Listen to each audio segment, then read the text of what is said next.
कांग्रेस नेता राहुल गांधी विवादों से भरे अपने नेपाल दौरे से देश वापस लौट आए हैं और वापस आते ही उन्होंने यह दिखाने की कोशिश की कि वो पूरी तरह राजनीतिक एक्शन में हैं।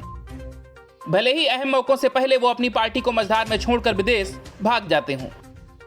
दरअसल तेलंगाना में अगले साल विधानसभा चुनाव होने हैं और भाजपा पहले ही वहां लगातार अपनी मेहनत से सत्ताधारी पार्टी टीआरएस के सामने मुख्य विपक्ष का चेहरा बन चुकी है। इसीलिए कांग्रेस के सामने मुश्किलें बहुत बड़ी हैं और उसके कई नेता चाहते हैं कि सत्ता की मलाई के लिए टीआरएस के साथ हाथ मिला लेना चाहिए। पर अब इन मुश्किलों को कम करने के लिए खुद राहुल गांधी ने कमान संभाली है। उन्होंने राज्य में किसानों की एक बड़ी रैली संबोधित की।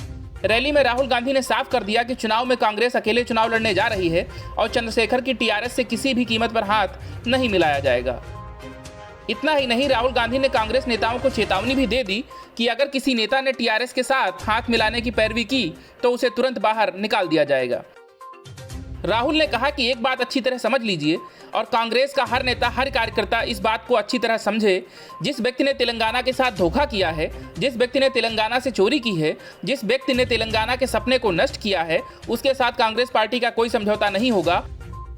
और अगर ये सवाल आज के बाद किसी भी कांग्रेस नेता ने उठाया, उसको हम कांग्रेस पार्टी से बाहर कर देंगे, चाहे वो कोई भी हो, कितना भी बड़ा हो, हम उसको पार्टी से बाहर कर देंगे। कांग्रेस नेता ने इस बात पर भी जोर दिया कि जिसको भी टीआरएस के साथ समझौता करना है तो वो बीजेपी में शामिल हो सकता है। उनकी नजरों में तेलंगाना में बीजेपी ही चंद्रशेखर राव को समर्थन देती है।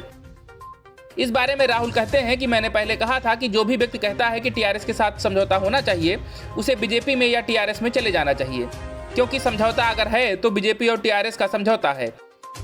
आप याद रखिए, जब नरेंद्र मोदी जी ने 3 काले कानून पार्लियामेंट में पास किए थे तो टीआरएस के नेता क्या कह रहे थे। राहुल गांधी ने तंज कसते हुए यह भी कह दिया कि क्योंकि केंद्र में बीजेपी की सरकार है, ऐसे में तेलंगाना में बड़े स्तर पर भ्रष्टाचार हो सकता है, सीएम कुछ भी कर सकते हैं, उन पर कोई ईडी सीबीआई की कार्रवाई नहीं होगी। हालांकि ये अलग बात है कि तेलंगाना के मुख्यमंत्री के चंद्रशेखर राव हाल के दिनों में भाजपा के खिलाफ बहुत मुखर रहे हैं और दिल्ली में धरना तक दे चुके हैं। इसलिए राहुल गांधी की बात में कितनी सच्चाई है, इसका अंदाजा खुद ही लगाया जा सकता है। Bureau news of India.